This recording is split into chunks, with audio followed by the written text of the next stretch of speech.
right. Okay, ladies and gentlemen, we are on the Soldier Stories podcast. My name is Mark Ross, and with me this morning, I have with me Jeff Rogers. Jeff, you are a retired Air Force master trainer. Yes, sir. Yes, sir, I am. All right. Talk about, I have an idea of what master trainers are, and, because I served in the military as well. So tell everybody what a master trainer is. All right. Well, first off, Mark, thanks so much for having me on. I cannot tell you how much I appreciate this Thank you, opportunity brother. to Thank you, speak brother. to you and to speak to your audience as well. Thank you. So I am a retired Air Force technical sergeant, but during that time, I attained the master trainer certification. So I started off my career as an electronic warfare systems technician, and I moved into the technical training space. So I went into the Air Training Command, Air Education and Training Command, I should say, Mhm. and went through all of my trainer training. You have to be you have to be trained to be a trainer. And Right, I went through right. my practicum, and I went through all of the requirements to attain this master instructor certification. So what does that mean? Basically, what that means is that I successfully successfully accomplished all of the different check boxes to include times podium time, to include number of students, to include evaluations and all those kind of things to make sure that that I was excelling as an instructor. And yeah, so that's what a master instructor is. And I Mhm. taught uh, electronic warfare stuff. So it was electronic theory, electricity, radar principles, all those different kind of things. Um, from there, though, I moved into professional military education. So I kind of left the technical stuff behind, I guess, and I went into professional military education when I became an instructor for the Air Force Airman Leadership School at MacDill Air Force Base. Mm. Okay, okay. And thank you for your services as well, because it's not too often that you run into people who did 20 to 30 years in the military. So I salute you, my brother. Right back What at made you. what made you go into the Air Force though? It's just out of curiosity. Oh wow. Okay. So we're going to get deep here, brother. We're going to get deep. Yes. So I was born and raised in Massachusetts. I was going to school at the time in Boston. I graduated high school. I was going to school in Boston, which is about a 50-mile 50-mile trip every day. Mm, And surprisingly enough, as smart as I thought I wasn't doing as well in college as I had hoped. okay. And things were, I wasn't digging it. Mm, So um, I was looking for something that I could do that that would, number one, be interesting, and number two, kind of get me out of the I want to say the rat race, but mm, yeah, get me out of that rat race. yeah. So my uncle was in the Air Force, and I spoke to him, and I said, "Hey, Uncle Joe, you know, if you were in my shoes, what would you do?" So he talked to me all about the good, bad, and ugly about being in the military. Hmm. And I said, "Well, you know what? I think I'm going to give this a shot." Now, my uncle was a combat cameraman, so he was in Vietnam. He was one of the folks who was taking the videos and the cameras and all. Hmm. No, he was taking cameras. No, he was taking photographs Yeah. with cameras. Yeah. And so he really had a lot of the ugly to talk about when Hmm. it came Hmm. to military service. Hmm. So, very long story short, I went over to see a recruiter. I was actually going to see the Navy guy, believe it or not, Hmm. and the Navy guy wasn't there. And I know it's very stereotypical. It's very stereotypical. You hear this all the time, where you go in to see one person, and then you stick your head in the next office and say, "Hey, do you know where the Navy guy is at? And Yeah. I was choosing the Navy because I was thinking, you know, well, my dad was a commercial fisherman when I was a kid, so being out on the water, you know, Mm. I thought that might Yeah. be interesting. Yeah. And you know, the Air Force recruiter said, "You don't want to see him, Bubba. Come on in." And I he said Bubba. He called me Bubba. His name was Ron Stinchfield. I'll never forget him for the rest of my life. He was a great guy. He said, "Come on here, Bubba. Tell me what you want to do." So we went through the whole rigmarole. Yeah. And next thing you know, I was in Lackland Air Force Base getting yelled at. Getting yelled at. Getting yelled at. Yes, sir. Yes, sir. And that was it. That was it. That was Yeah. it. And you know, the rest is history, as they say, I guess. Yeah. Awesome. So I know during our initial conversation, brother, we talked about the transition, Yeah. and the transition is what focused you on doing what you do. For me, my transition from military life to civilianhood was hard. It was mentally hard because uh, somebody used the word how do you say when you've been in prison for so long? Your mind has broken into that Sure. frame of thinking and living. Um, how was it for you to transfer your mental frame of mind back to the real world, so to speak? The real world. Well, and it was difficult for me too, kind of like what we talked about in our initial conversation. But I think the biggest thing for me was, you know, when you join the military, it's very structured to get you from civilian life to military life. There's certain things that they do in basic training and throughout your career, however long that is, to get you lockstep into the military lifestyle. So like you said, it's kind of like being, I won't say it's a prison Institutionalized. per se, but you're certainly institutionalized. Yes, Institutionalized, yes, that's the word. I'm getting old, man. Getting too old. sir. But what the military does not do, and they're trying to do better with the TAP programs and all that kind of stuff. But what they don't do very well, in my opinion, is get us out of that lockstep. So for me, and I retired in 2007, so it's been a while. But Mm, for me, getting out of the structure and the accountability and the making sure that you know I was always on time, making sure that you know all those different things that yeah, were so heavily ingrained, right. it was difficult to go to my new workplace and have these people coming in 15, 20 minutes late and like it was nothing. Yeah, And you know all these different things and you know and you know reports and stuff that weren't complete and all these different in the civilian world small things, but in the military world were big things. So getting through and saying, look, you you got to be here on time, bro. yes, sir. You can't you can't just come What, bebopping in. what are we doing? Yeah. What we So doing? Yeah.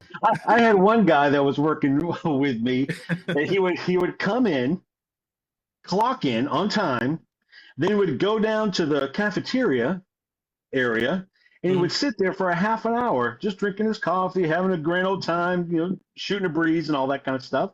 Yeah. It's like, dude, you don't start work on a break. Come on, man. You know, but anyway, so to answer your question, it was very difficult.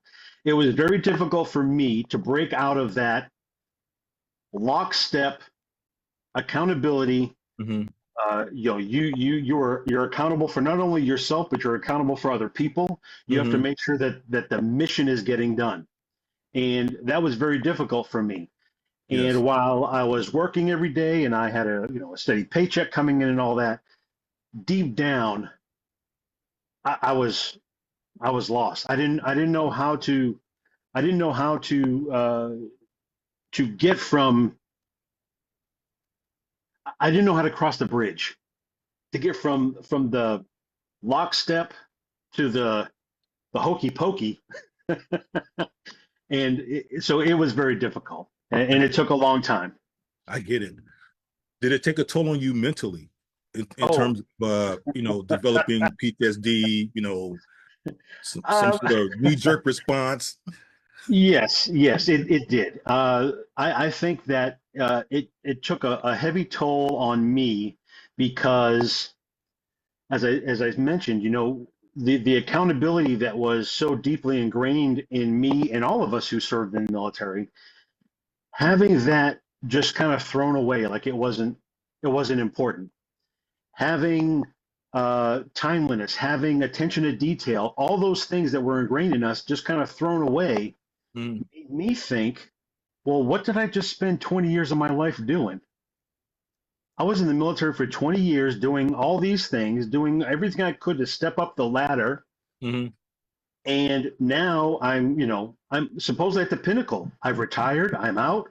I'm mhm, now in the civilian world and I'm a corporate development manager and I'm doing all these different things. And I just couldn't get it. I just did not understand how does stuff get accomplished? How do how does stuff how does this work? And that took a toll on me. And truthfully, I had a lot of sleepless nights trying to figure out what the hell I was going to do the next day mhm. when I went to work, and how am I going to deal with so and so or whatever it may be. Yes. And when I did start to bring accountability into my workplace, that was shunned. You would think that the leadership would be like, "Oh, good, we finally got someone who's going to really take the reins here and really make sure that we're progressing forward." I was shunned. I was look, you no, hey, you can't do that. Well, what do you mean I Mhm, can't do that? mhm, You made me a manager. I'm mhm, managing my people. mhm, This is how I manage. Well, that's yeah, not how we manage here in this company. mm, So did it take a mental toll? Yes. And again, it was a long term. It was always, we're often taught to compartmentalize. I did what I could to compartmentalize that into the back, mhm. but it was always there, and it would always kind of whisper,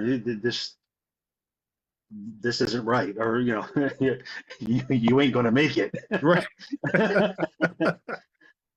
Yeah. Jeff, man, your description of what you went through, I think that a lot of veterans can identify with that because I did. I'll use the word for podcast purposes, civilians. Civilians don't get how we think. Right, They right, don't get they don't get how regimented our lives were. They don't get uh, uh, how should I put it? 8 o'clock we did this, 9 o'clock we did this, 11 o'clock we did this, and it was repetitive. hmm, So we got used to structure. yep, It taught us structure. And you talked about the being on time, uh, you know, being gung ho for work and saying climbing up the ladder. We were we were ingrained, it was ingrained in us to do that, Jeff. And yep, so to come back to civilian life and get a job, and try to climb your way up, people will look at you kind of sideways, right? sure, Like, yep, what the hell is G.I. Joe over here doing? You know, yeah, like, but but and but it goes back to the mentality piece. People don't know. But they don't know, and oftentimes they don't want to know. yeah. And I'm working with another organization who is really a big advocate for veterans and trying to get them employment after military service. And a lot of companies out there, they say that they are veteran ready. Mm, Oh, I'm sorry, veteran friendly. friendly. Oh, Okay. we're veteran friendly. We Yes. do Okay. everything we can. We're checking all the boxes to say that we've hired X amount of veterans and we've done this and we've done that. Well, there's a big difference between being veteran friendly and being veteran ready.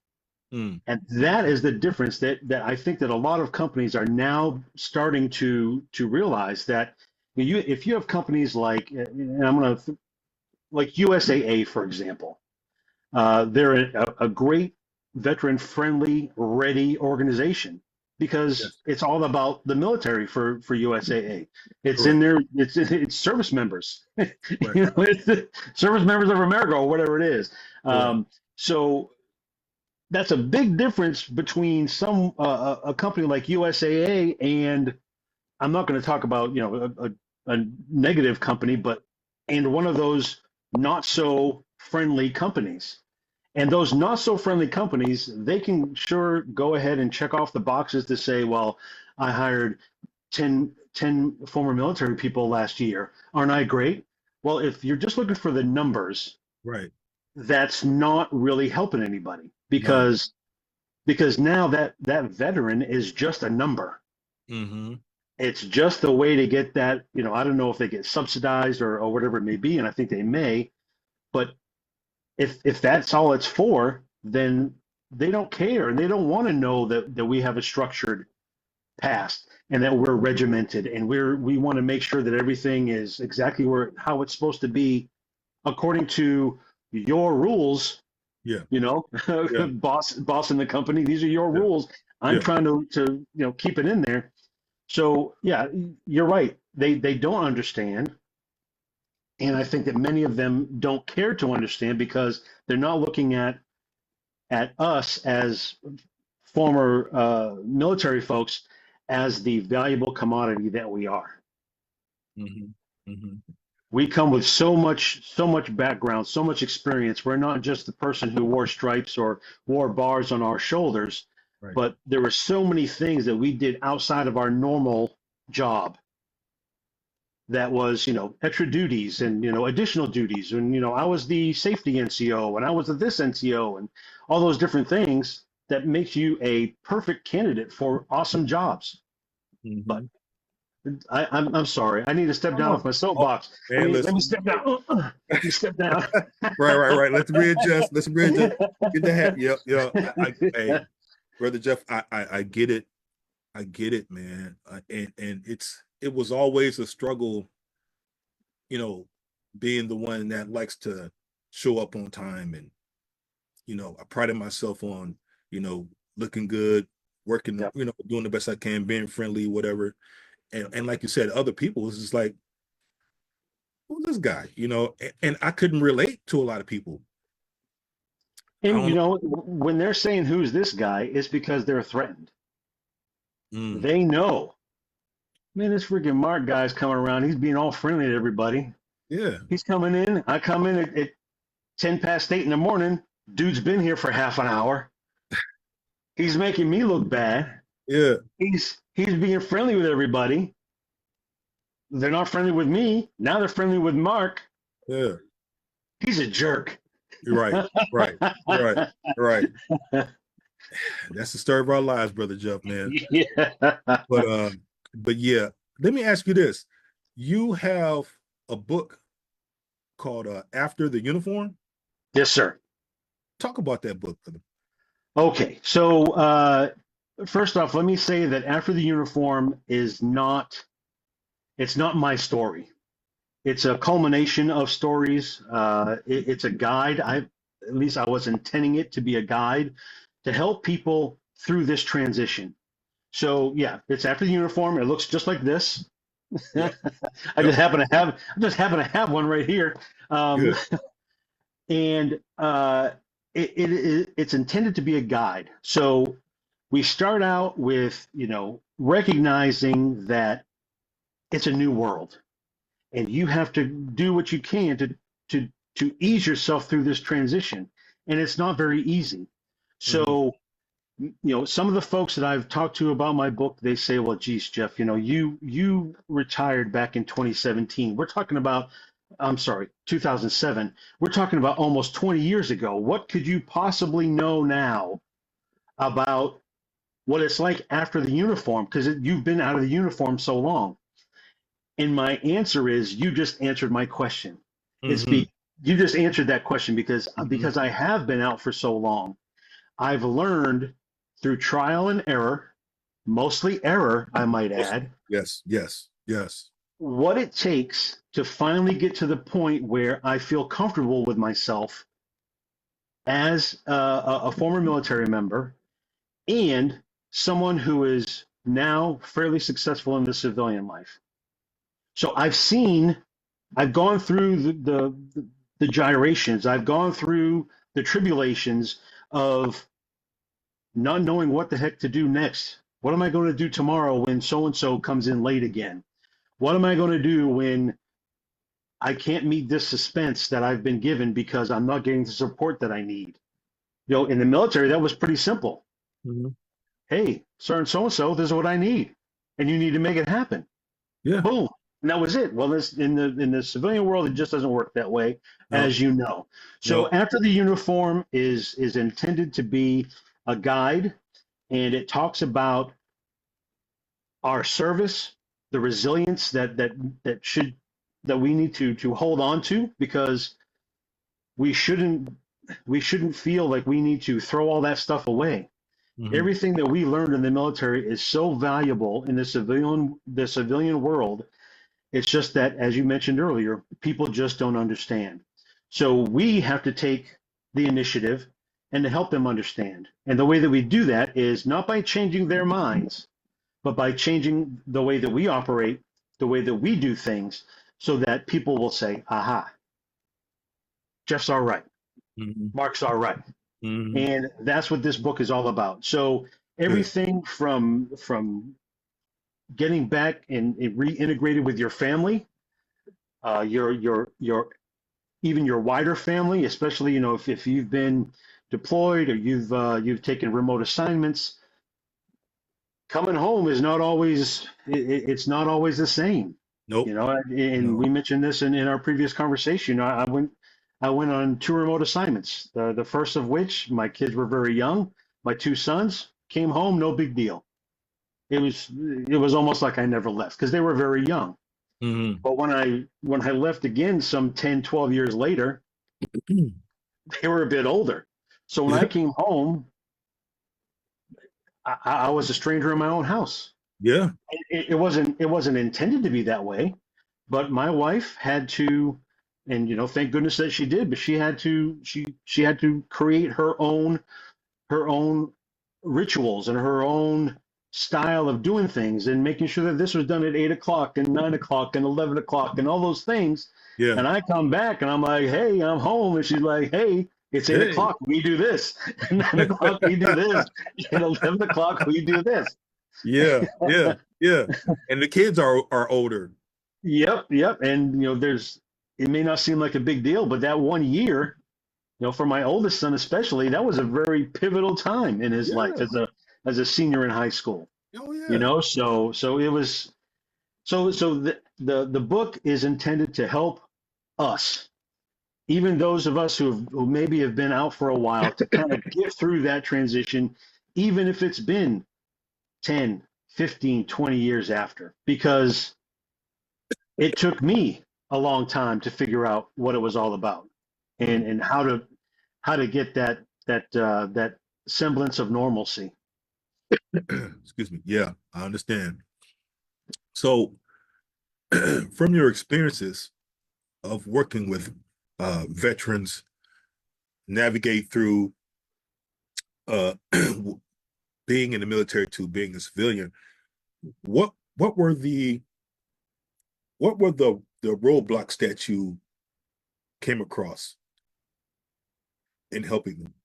Well, I think the biggest roadblock for someone who served in the military and is doing the transition is themselves. For me personally, when I got out, I was having a tough time. I didn't talk to anybody about it. In the military, we're trained that, hey, suck it up, march on, salute smartly, keep going. Absolutely. And while that serves its purpose while we're in the military, the toll that it takes on our mental health is compounded once we get out. Reason is because when you transition out of the military, no one tells you how quiet it's going to be. No one tells you that. And when I say quiet, I mean you don't have that 8 o'clock, 9 o'clock, 11 o'clock. You Sure. don't have that. You don't have the orders anymore. You don't have the uniform of the day anymore. All those different things that kind of made military life what it was or what it is. Mm-hmm. While you were gone in the military, the world kept going.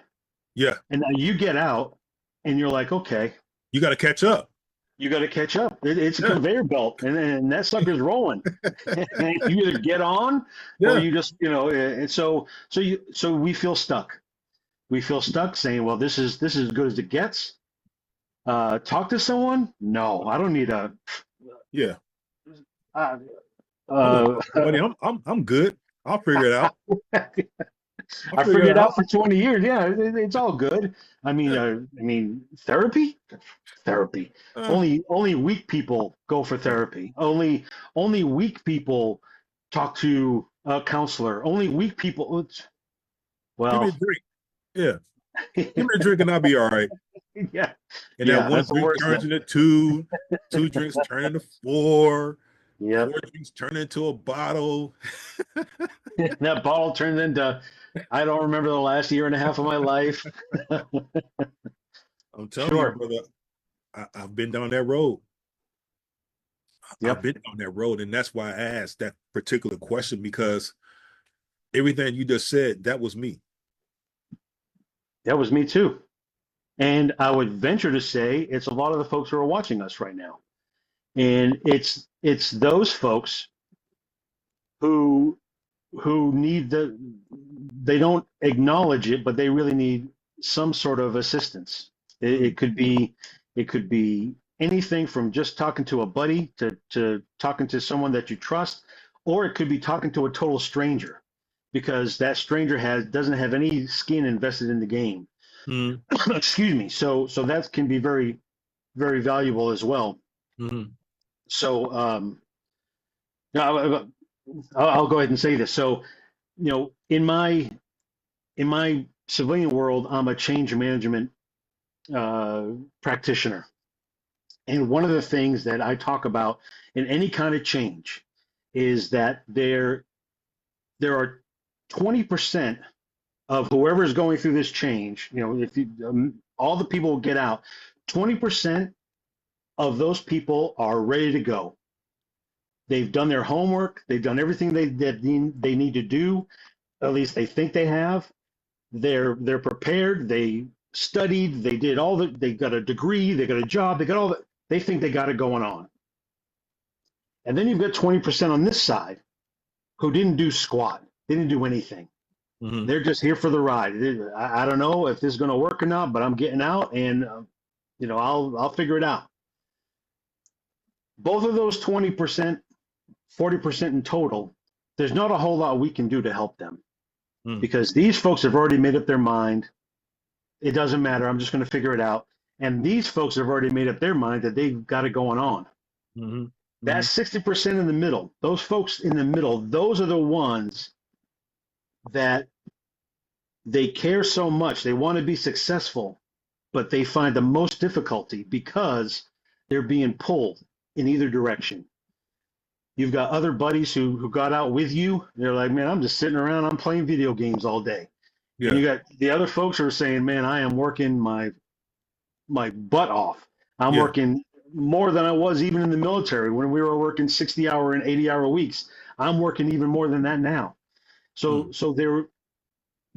they're being pulled in different directions. They don't know which way to go. And the worst part is they don't feel that they're worth the vulnerability of talking to someone about that vulnerability. They don't think they're worth it. I'll figure it out. Yep. Well, you're not going to figure it out by yourself. No, you're not. You're not. And I can tell you that I didn't, because like I told you, I was one of those guys. Until a few episodes occurred in my life which made me think. And then I had a conversation with a former coworker who was also a veteran. He was Army veteran, and he spoke to me about PTSD and getting help. Yep. And Yep. reluctantly I did it. And I'm not going to lie to you. That was a life-saving event for me to, go to the VA and say, hey, this is what I've been experiencing. This is what I've been feeling. And what is it? Because I don't know Yep. what it is. Yep. Yep. So, yeah. Well, I'm so grateful that you found that, and I'm grateful that you have the confidence and the courage to talk about that, because so many of our brothers and sisters in arms, they don't have the courage, and they don't. Well, no, they have the courage.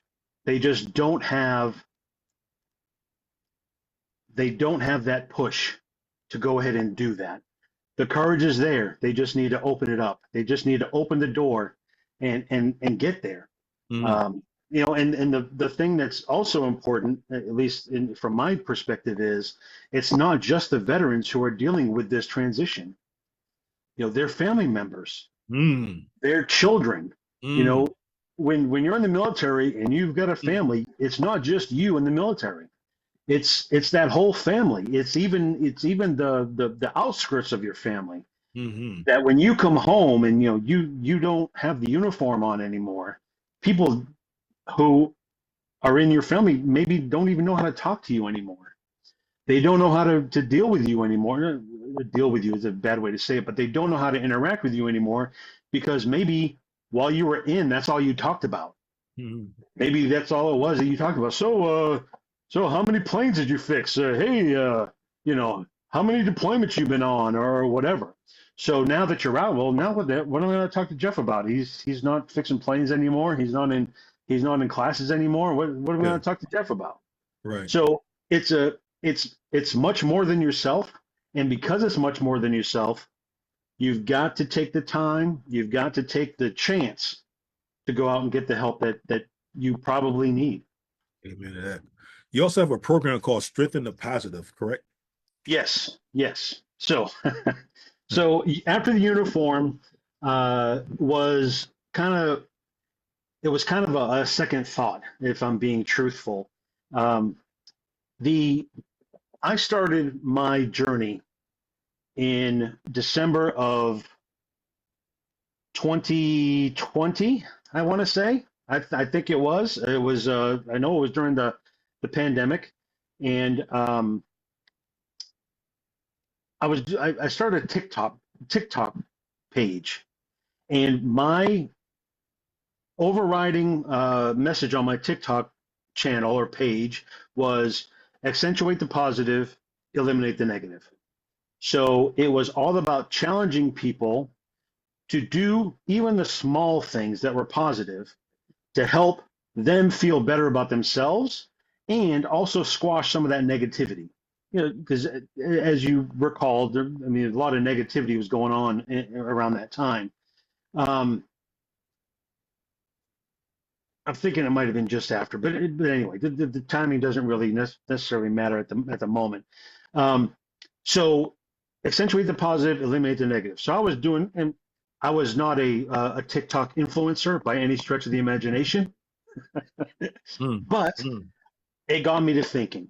So, the few people that did reach out to me said, hey, this is really important. This is really good. This is really awesome. And I thought, well, maybe if I could put it down on paper, put this stuff down on paper, what can I possibly do? So I started to think about writing a book. And the book was going to be more about just strengthening positivity in our lives. And as I was thinking about that and doing that, I realized that as a veteran, I had a lot of negativity, and I wanted to build from that. So I went from accentuate the positive, eliminate the negative, to trying to do something that was going to help veterans. That's where after the uniform came. That's how it was kind of brought up. But then I said, well, now I've got this I've got this book, but I know from my personal view that books are often a one and done situation. You read the book, you put it on the bookshelf, and depending on what book it is, you'll never look at it again. Or you say, well, I read it, but that's it. So what I wanted to do was build something that could be long-standing and almost evergreen. And that's where Strength in the Positive came up. So Strength in the Positive is my program. It's my movement, if you will. I'm not trying to make it sound like more than it is. But it's what I'm trying to do is help people. While the foundation is with veterans, it's open to anybody. Anyone can come on and take advantage of the tools that I'm providing to help people be more positive and to get through transitions in their lives. I'm a change management. I would venture to say I'm a change management expert, although I don't like that word. But I've helped thousands of people through change. I've helped dozens of companies through change. And I'm here to tell you that one book just doesn't do it. So the next thing I did is I have the Strength in the Positive, and I have a series of journals. And these journals help you through different things. So one of them is called Strength in the Positive for Veterans. So it kind of piggybacks. It's almost a companion to the After the Uniform book. And I also have a book that's called Strength in the Positive, the Journal. And that's for anybody. Again, they're all for anybody, but this is really for anybody. And that is like a 30-day journal. And then I also have a book that just came out. The journal just came out yesterday, in fact, yesterday, the 23rd of June. So I'm not sure when folks might be watching this, but on the 23rd of June, 2025, my fourth book came out, and it's called Strength in the Positive, the Mission Compass Journal. And what that is it's a 1 year, 52-week journal. So once a week, you pick up your journal. You go through, you have some compass words, you have some focus items to deal with, and not to deal with, but to reflect on. And in time, you will, the intent is that you will be able to successfully squash change issues in your life. When you, all the anxiety behind change and all the different things. Well, it's all about a mindset. So that's what I'm trying to build with the Strength in the Positive movement. Is I'm trying to help people get through the various transitions in their lives by honing in on things that you've already got inside. You just forgot. If that's a good way to say it. That's cool. I have one last question for you. If you had a message that you could share to help veterans, what would that be, Joe? The message is really, it's really all about, my message is this. I'm trying to put it all together in my head. Oh yeah, take your time. My message is this. You, as a veteran, you're valuable. You're extremely valuable. Some days you may not feel like it. Some days, some people may tell you that you're not, but you're valuable. Also, you're seen and heard. That is what really what most people just want to understand, is that they're heard, they're seen, they're respected, and they're of value. So just because you took the uniform off, it doesn't mean that your mission is gone. You just need to find a new one.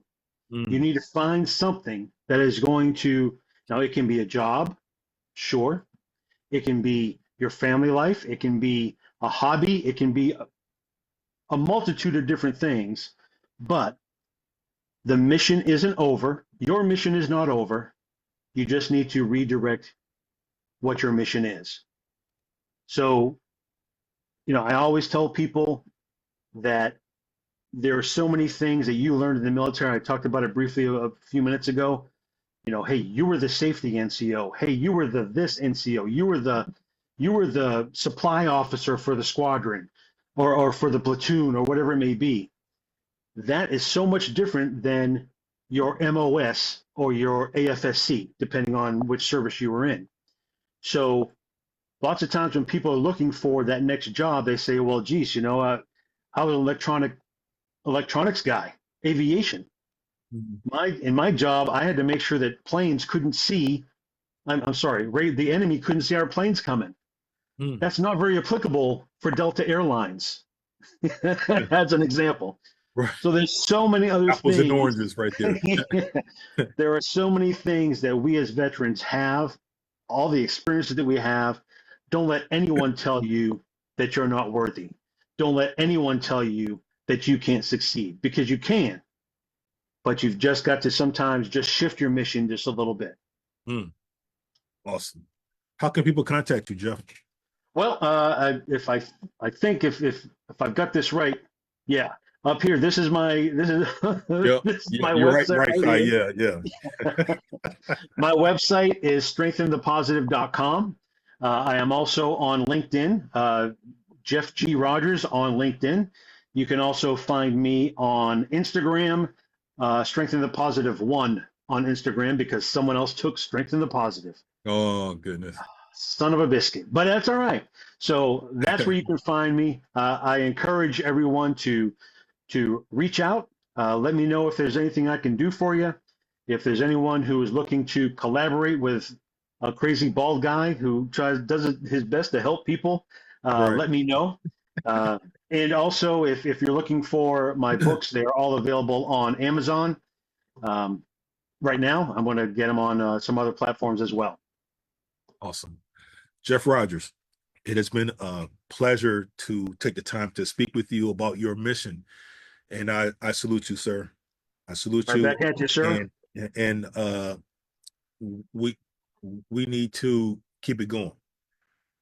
We're both doing good things, and we just need to continue spreading the message that you are worthy and you are worth it. Yep. Don't give up. Don't give up.